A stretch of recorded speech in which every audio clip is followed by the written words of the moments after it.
What's up, everybody? This is the Messed Up the Setups podcast. I'm comedian Michael Halcomb, and in this episode, I have speaker, comedian, businessman Scott Bedgood. We're going to talk about a lot of things, but especially comedy, so stick around. It's all messed up, yeah, everything's messed up. We're going from this mess up to the next setup.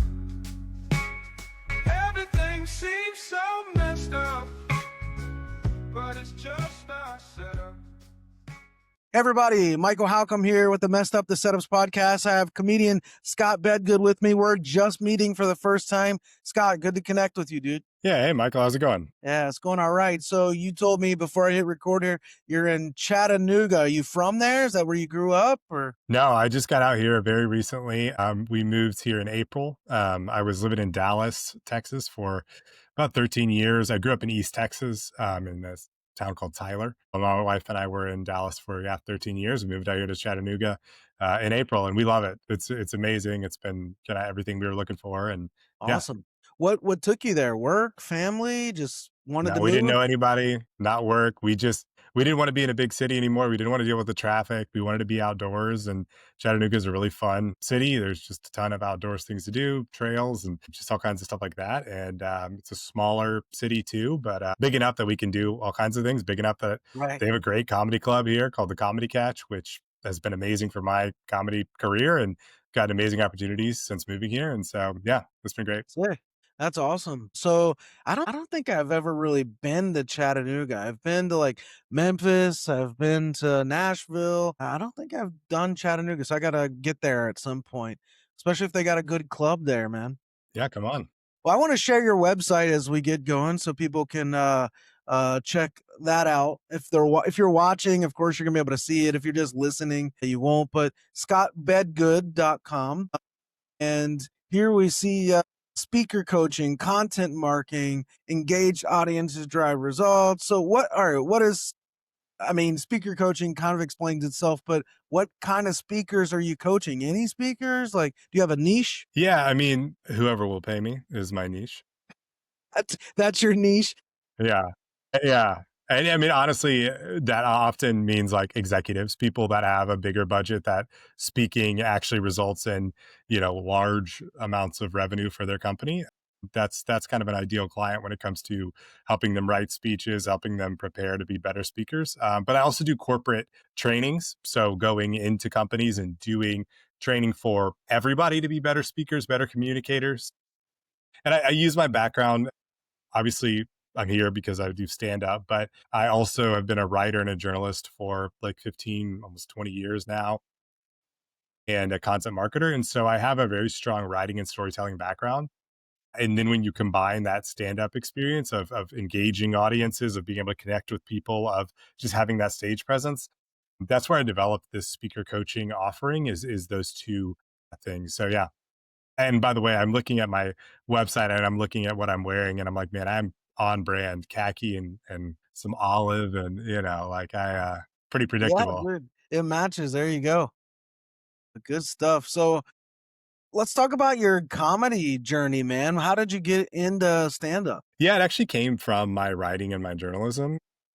I was writing a newsletter called Trial and Error, where I was like doing all kinds of kind of ridiculous challenges, because I found in my journalism career that when I did things that sort of made myself uncomfortable or inflicted pain on myself, people really enjoyed it. And so I started doing a newsletter where I would go and do like cryotherapy or all kinds, just whatever I could think of that people like would be afraid of. And then I would do it and write about it. And everyone's afraid of stand up. Everyone's afraid of public speaking. And I've always wanted to do it, but I was afraid of it. I was afraid of like putting myself out there.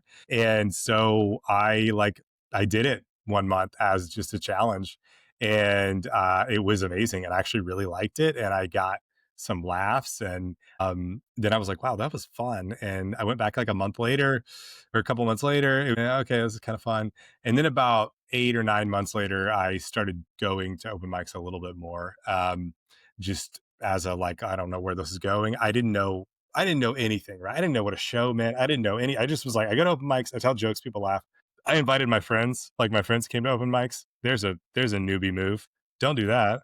They were like, "This is terrible." They were like, "We waited 2 hours for 3 minutes of you." Now that I know, I should have saved that ammo, but pretty quickly I was able to get shows. Yeah, so I've been my first show was 3 years ago, basically like in September. All right. Wow. Excellent. And you've opened for some or performed alongside of feature. I don't know what you did, but you've performed alongside of some pretty good people. I saw Brian Bates' name on there. That's pretty cool. Yeah, yeah, that was cool. That's what I was saying.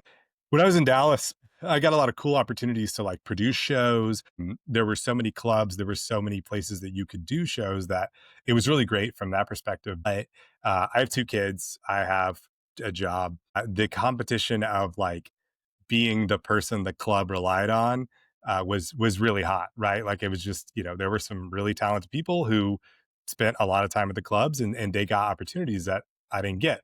I'm not upset about it. It's just that was a fact. Moving here to Chattanooga, it's a smaller town. There's less people here doing comedy, although there's a great scene, but there's just less people. And then doing clean comedy has been really helpful. And so moving here was able to get connected with the Comedy Catch and Danielle over there, and she's amazing. And she was super pumped that I do clean comedy. And she's like, we have so many headliners that want clean openers. And so the more that she has locally, the better. And so I've gotten some really cool opportunities. I've gotten to open for, yeah, like I've hosted for some people like Caleb Elliott and Moody Malavi, people like that. And then I also have gotten, honestly, just some great guest spot opportunities. Like I got one with Brian Bates, and just it's been a really cool place to meet people and make great connections.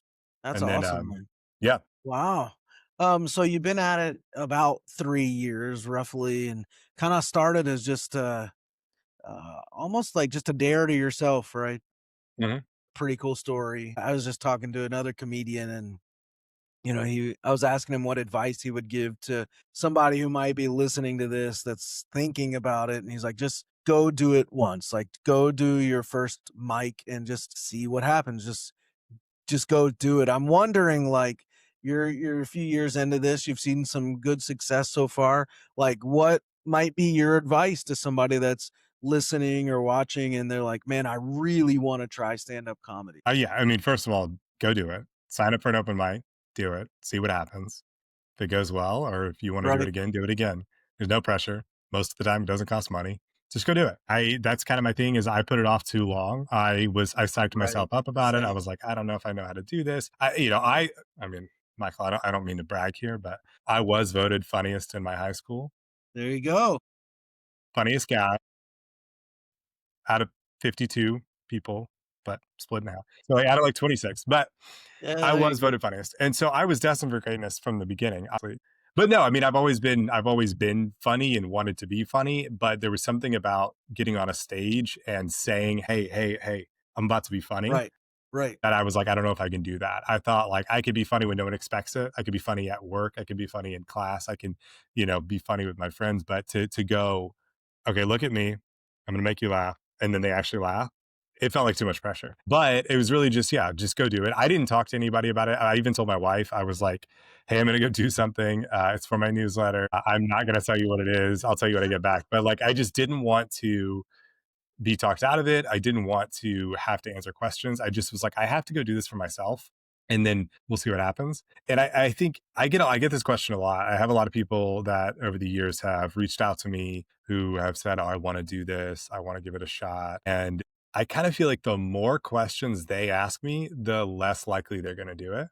Mm, I almost feel like there's a lot of people who their entire reward is that they asked about doing it. right, And it's not that they actually want to do comedy or be good at comedy. They right. like the idea that they could. And so I'm not rude. I always answer questions, but in my mind, I think this person isn't going to do it. Hmm. Or they'll do Yeah, it that's once and then that's they'll be like, cool, I did it. And they'll tell people for the rest of their lives they did an open mic and they know they've done a little bit of comedy. You know what I mean? Like, I mean, people like that, right? I've done a little bit of get comedy. that first, maybe second open mic, and then they start saying they're a comedian. Yeah, yeah. And I was always like, I always tried to be really conscious about that because I would post about doing open mics because one, I was doing it for a newsletter and whatever. And people started coming up to me like, "Oh my gosh, I didn't know you do comedy." I was like, no, Right, the whole point was that I did one right, and this is right. how it went. I'm not, but Yeah. Anyway. Yeah, right on, man. That's so just saying, just get out there and do it. What do you have? Do you have a writing routine? Like, I know it's different for every comedian, but what does that look like for you? Do you write at a certain time every week, or just when the inspiration hits, or what? Yeah, it's one of those things. I love that everybody has a different process. And I mean, I will, like I said, I've gotten some really cool opportunities to work with like big names, and I always like watch what they do. I look at their notebooks. I try to figure out. I mean, Casey Balsham, she was headlining here at the Lookout Comedy Festival here, and I was hosting that show, and I was talking to her back because I was looking at her notes, and she had like full on, almost like longhand notes in a big spiral notebook. She called it like her serial killer notes, right? And like for me, like that's the total opposite of how I work. I love, so anyway, I just love seeing that everybody's brain works differently and that there isn't just a set way of doing it. But for me, it's literally like, it's in spurts. I'm like very ADHD. And so I can't just go, all right, I'm going to sit down and write jokes. It's like, it has to just, things have to happen in life. I would say like living life is the best way to come up with material. Something happens and then I start going, is that a joke? And then I start thinking about it, and I think about it for days, and I work through it, all the different ways that it could go. And then when I finally kind of find what that is, then I just kind of practice how I think it should go. And then I go give it a shot. And to remember it, I write like 2 or 3 words in a notes app on my phone. Yeah, But no, I never write anything out. I never do anything like that. It's just like as time goes. And there will be weeks where I write, so, a bunch of jokes, and there will be a month where I just nothing comes to me, right? right, right. So it is one of those things where I wish I could be those people, what is it, Seinfeld's like writes however many jokes a day. I would love that. It just, if I sat down to write jokes, nothing would happen. Like nothing would come. Right. How do you do it? What's your, do you have a notebook? Do you have a notes app? What do you do? I do, man. I got an app in my phone that I keep. Like there's one tab. It's like uh, jokes not used, or premises slash jokes not used. And that's just all the ideas, and that's probably got 200-300 just ideas. Sometimes, like if I'm in like a lull and I want to write, like I'll just pull that up and take one of the ideas and try to go with it, right? And then usually though, like the way it works is something will happen, some life event, and I'll be like, that's it. That's a joke right there. Like I have to turn that into like joke form, right? So I'll sit down and write. And I don't have a set time or day or anything like that. But I'm writing every day. I do a daily comedy blog. I do this podcast twice a week. I so comedy is like 90% of my day. I'm thinking about it. My waking hours, like 90% of it, I'm thinking about comedy in some way, shape, or form. So, jokes kind of just like happen, you Yeah. know. So I Yeah, do have that's to be a interesting. little intentional about it though. Like I'm gonna write right now, you know. Yeah. Yeah, that's interesting. I mean, I would say probably the opposite. Comedy, I'm not thinking about it most of my day.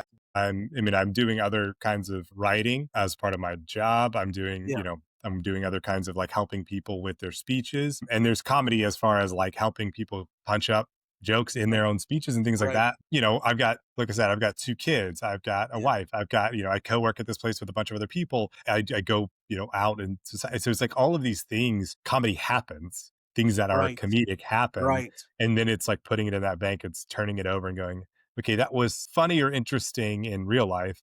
How does it become a Right. joke for Yes. stage, right? It's like, Yeah, I mean, there was exactly. one the other day that happened. I mean, it was just a really funny circumstance that happened with me and my wife.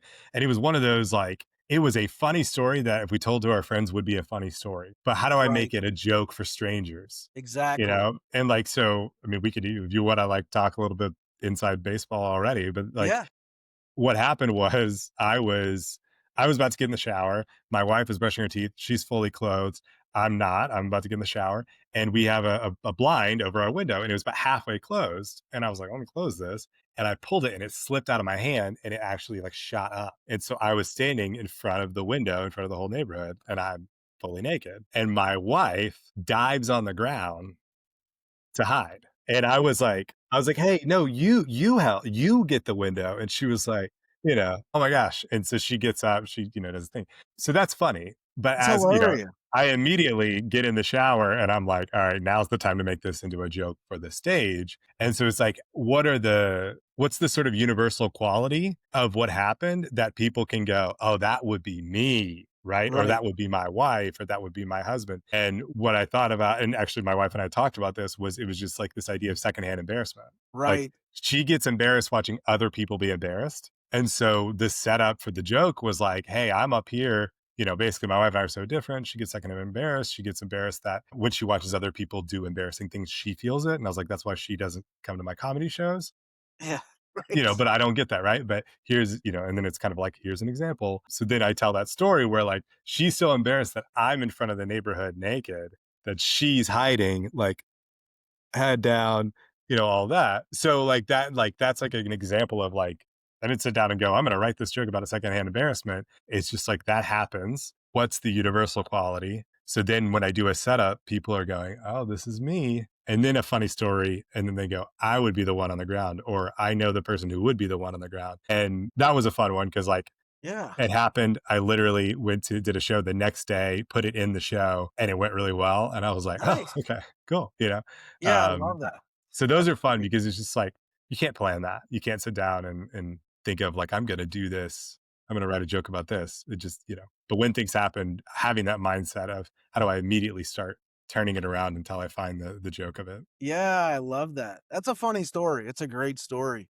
And you got me thinking about like, your wife does not sound like the kind of person you want to take into battle, right? She's gonna abandon ship, like that's kind of a interesting angle too, right? The person who's most supposed to have your back, like who should have helped you in that situation, hid, right? Mhm. And it's Yeah, funny because I've had a joke about another situation like that, and it was kind of a similar, like, secondhand embarrassment type setup right. about her, but it never went as well as I wanted it to. I think because people I don't know, I'm not exactly sure why, but it was basically same similar setup of, like, she's more worried about, like, what people think, and the story was we were on top of this waterfall here in, Chattanooga area, and it was very cold, it was frozen on top, and I slipped very close to the edge, like, where I would have fallen off and died, and instead of being like, "Scott, let me help," she was like and then, like, Right. looked around the woods like, "Did anyone see that embarrassing fall?"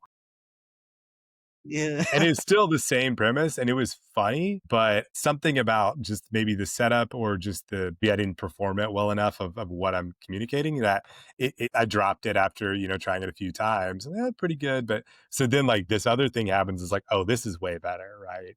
The embarrassment is clear. The actions she's taking are very clear, right? And so I was like, oh, okay, things will come back, universal type Yeah, things like that. right. You'll find the right example and you can go back to a joke that, maybe wasn't working earlier. You might even be able to link those together somehow. I mean, and then it's funny, like if you just heighten it too, like, like she shows up at your funeral and she's like just embarrassed, like humiliated by you. Like, what are some other situations where she shouldn't be embarrassed by you, but she is kind of Mm. funny? Yeah, I mean that's true Yeah. because yeah, you could it would make it a little darker, but it's just like I'm gonna die like doing something Right. super Yeah, embarrassing, right? Like exactly. that, I'm gonna she's not gonna be proud of how I go. So, is she even gonna come to the yeah, that's actually very funny. I'll have to think about that one because yeah. I mean I sprained my ankle this morning walking down the stairs, so something's gonna happen like that. Right. That's real. I did that. And that it seems like a low hanging fruit, like too, of just like, like it is so easy to embarrass my wife. And you gotta maybe lead with that premise, but really, or that setup, but really like each thing that you talk about, you're just embarrassing the crap out of yourself. But of course Yeah. she's catching. I love the phrase, by the way, secondhand embarrassment. That's a great phrase. I've not heard that before. Yeah, and I think it works really well at comedy shows too, because especially if it's, Yeah. more of an open mic type setting or something, there are people in the crowd who are feeling that right then, or who have been feeling that with other comedians, or who, you know what I mean? Like that is a Yeah. very common thing. That's Yeah. my wife. Like she went to like one open mic and was like, I'm not doing that anymore. Right. Like she will come to my real shows, where everyone's professional and she feels like nervous for me to do a good job, but Right. she was like, I can't go to open mics because like she felt so bad for the people who would go up there that just are, That's so it's rough. funny, dude. I love that idea. And there's something so like I don't know what the word but like the tenderness of just being embarrassed on somebody else's behalf. Like, yeah, I love that. That's a Yeah. great like concept. Yeah, and I also feel like, if you're married, if you have kids, it's really like it's very common obviously to do jokes about your marriage, to do Right. jokes about your kids. But what I try to be conscious of is either an even amount or certainly actually way more the joke is about me and my Right. wife is like the normal one. Sure. Or Yep. if there are things where she's sort of not the normal one, we bring it back to but really it's about me, Right. there's some things that are funny that hey, it reflects quote unquote poorly on her, but they're funny. They're not like Right. character flaws, right? Like And you're the so for butt of the joke typically. yeah, exactly, exactly. So that's something I try to be conscious of. So it's like this is a situation where like, hey, and that's in that situation, she did a sort of actually embarrassing or wrong thing of like diving out of the way of the window, but couching it in the way of, but it's really just because she feels so like you said tenderly for Yeah. others' embarrassment that she just doesn't know how to act.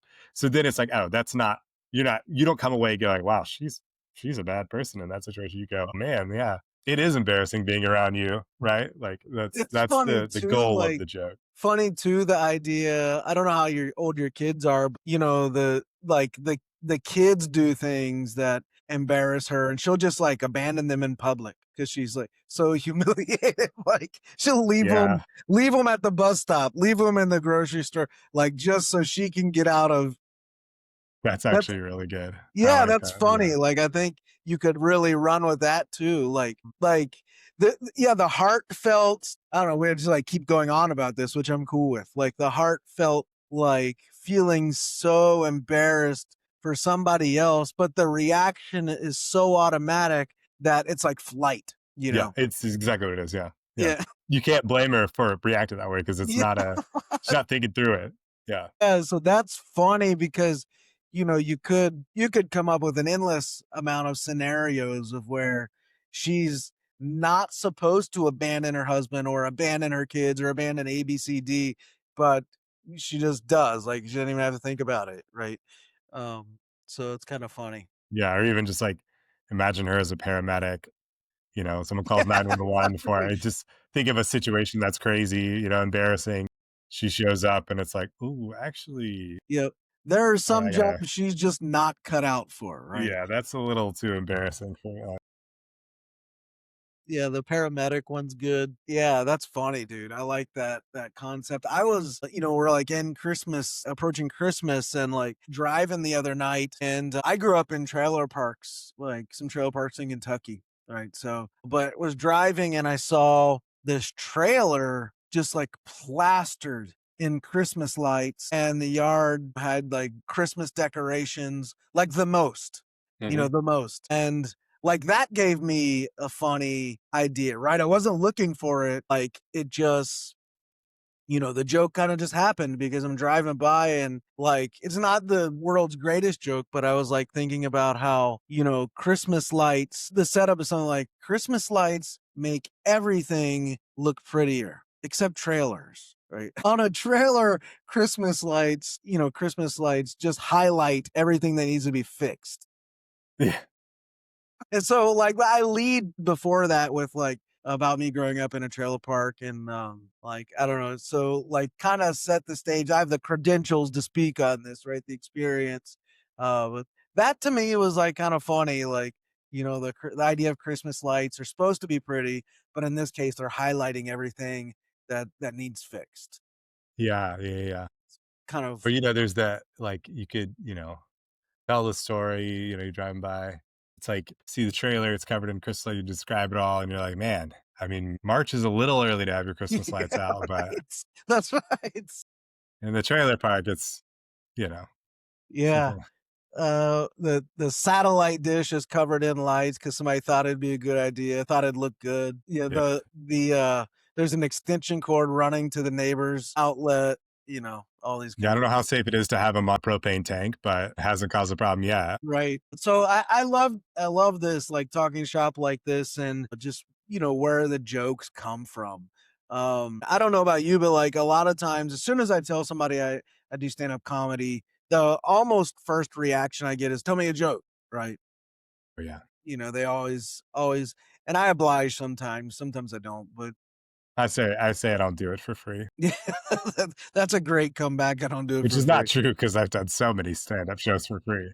So, yeah, I don't know, I try to read the room, see, like, what is it worth it here? I was teaching at the college the other day, and, like, a group of prospective students and families were rolling through. I was meeting with this comedy crew or comedy club of college students that I started to meet with on Fridays, but these prospective families were coming in to, like, check out this classroom we were using, and they were asking, like, "What are you guys up to?" And, "Well, we're making a comedy sketch video, and, I do stand-up comedy." And one of the parents is like, "Oh, tell me a joke, tell us a joke." And a lot of times I won't, but in this case, all right, I'll tell you guys a joke. So just read the room on that one. But yeah, I don't know. It's kind of Yeah, fun. I mean, for me, it's the problem is that my comedy, what I'm writing, is part of a Contextual.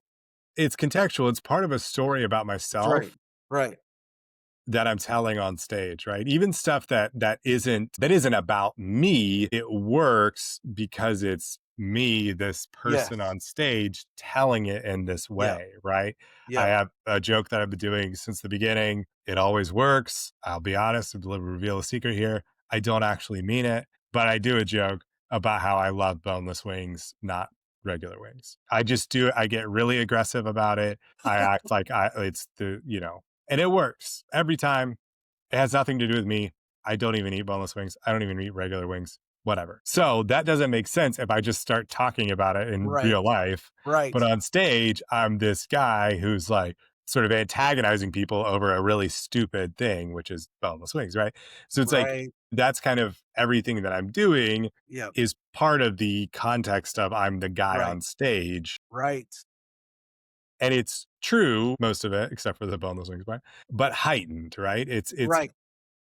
stuff about my kids, stuff about my wife, like it's Yeah. heightened, right? But it's also getting to the truth of how we feel about X, Y, and Z, right?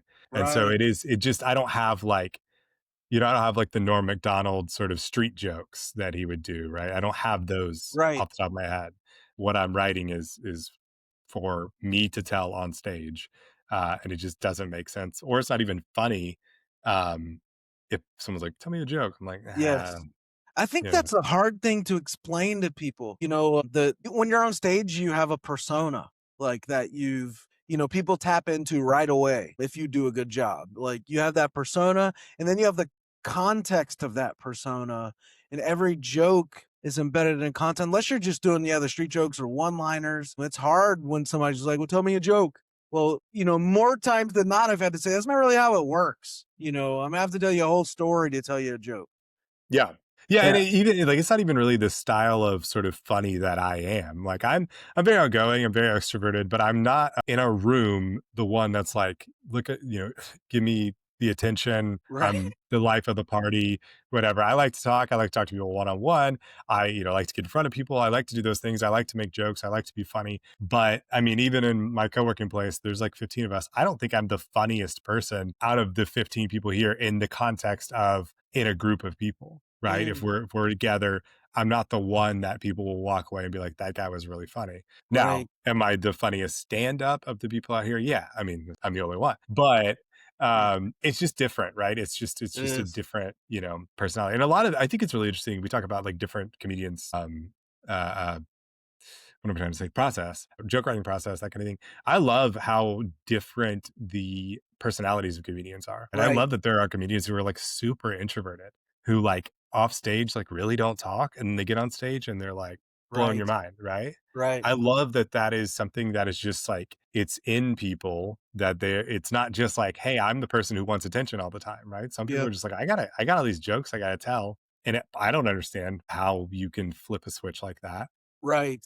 But I think it's really fascinating that just continuum of personalities of people who will go up on stage and tell jokes, because let's be honest, it's a pretty insane thing to do. Yeah, dude, I was gonna say, like, you have to be a little bit, maybe a little bit crazy to go up and do stand-up. You have to be crazy a little bit at least to think that you can do it, right? You have to And be pretty crazy.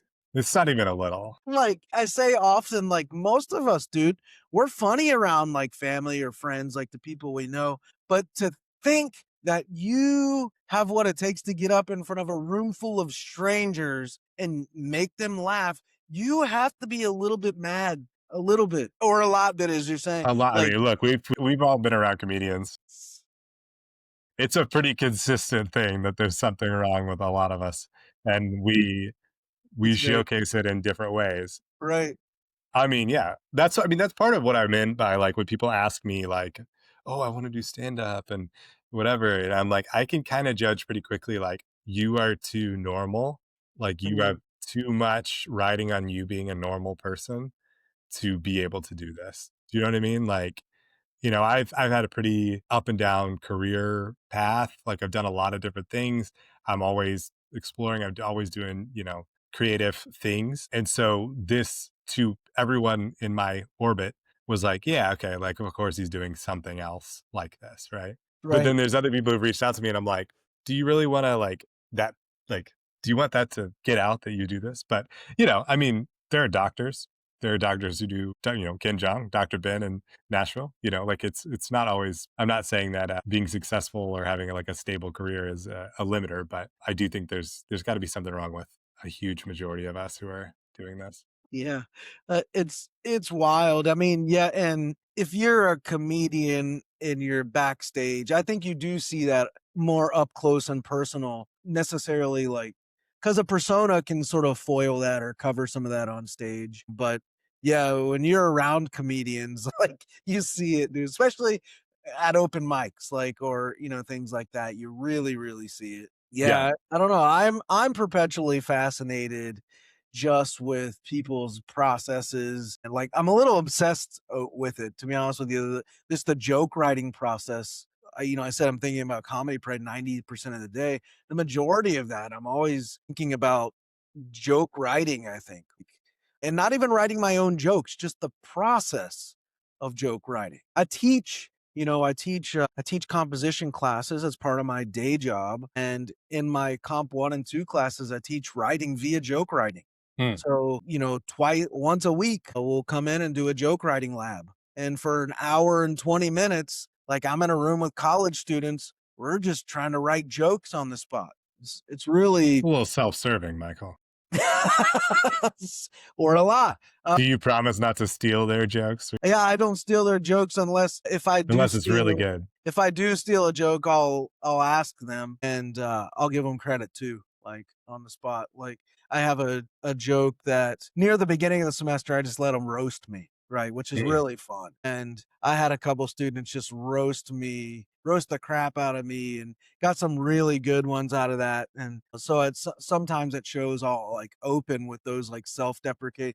I'm a professor. College students are built different these days. They say some crazy things like this one said A, B, whatever. And this one said blah, blah, blah, blah. And so I will give them credit, but I love it, dude. I love teaching joke writing. And here in the area where I live, I just teach joke writing to high schoolers at like a 2-day camp or a master class. So we just did that for the first time last month. Dude, it was awesome. So good. I spent 10 hours with these kids over 2 days. They got up with all original material in front of a group of people, did stand up comedy, no notes, nothing. Slayed. It was really fun. So That's crazy. I'm always thinking about how to do joke writing better, mainly because I have to teach it every week, you know?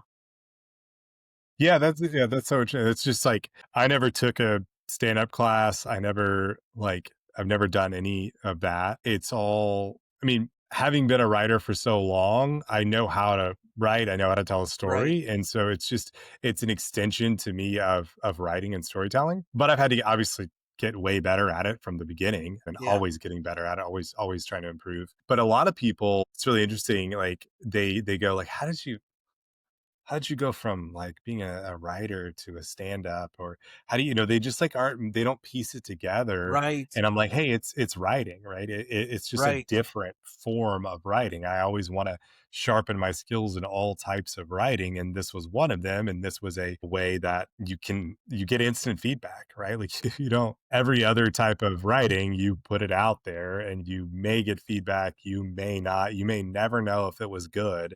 right. But Exactly. if you write a joke and you go and tell it and you get that feedback and you go, "Oh, that went really well," or "That Right. went really poorly." And why Yep. did that go poorly? And that is the thing that is we're always trying to figure out, which is, why did that go poorly? Did it go poorly because it's not a good joke? Did it go poorly because that audience was weird? Did it go poorly because I need to tweak this or that? Or will we never find out, right? Like it's just, Yeah, and there's right. things that you stick with, and then you figure out what the difference is or what the thing is that you need to tweak. And then there's other things where, hey, it made a lot more sense in your head. Yeah. Well, dude, this has been fun chatting about this. And I want to point people back to your website, scottbedgood.com. And this is only part one. We're gonna do another episode, and Scott's gonna bring, I think, a joke and tell us a story of the joke or a premise or something. We'll see where it goes, but it's gonna be fun. So make sure you subscribe to the podcast so you can watch or listen to that and share it. Please share this with all your family, friends, enemies, and whoever else. That'd be awesome. But go to scottbedgood.com, subscribe there, like follow on social, those sorts of things. And after you've done that, head over to michaelhalcomb.live. Subscribe. There's a daily comedy blog, daily comedy stuff on there, tips, insights, thought provoking things, creative things. So daily blogging on there. And this podcast drops twice a week on there. So you can get that there as well. But follow on Spotify, YouTube, all the things. You know what they are. But Scott, dude, it's been great connecting with you and looking forward to the next bit. Yeah, thanks for carving out some time, dude. Yeah, this has been fun. We'll see you on the Yeah, next one. absolutely. All right. For those of you watching or listening, thanks so much. We're going to stop there and say we hope that helps. It's all messed up, yeah. Everything's messed up. We're going from this mess up to the next setup. Everything seems so messed up, but it's just our setup.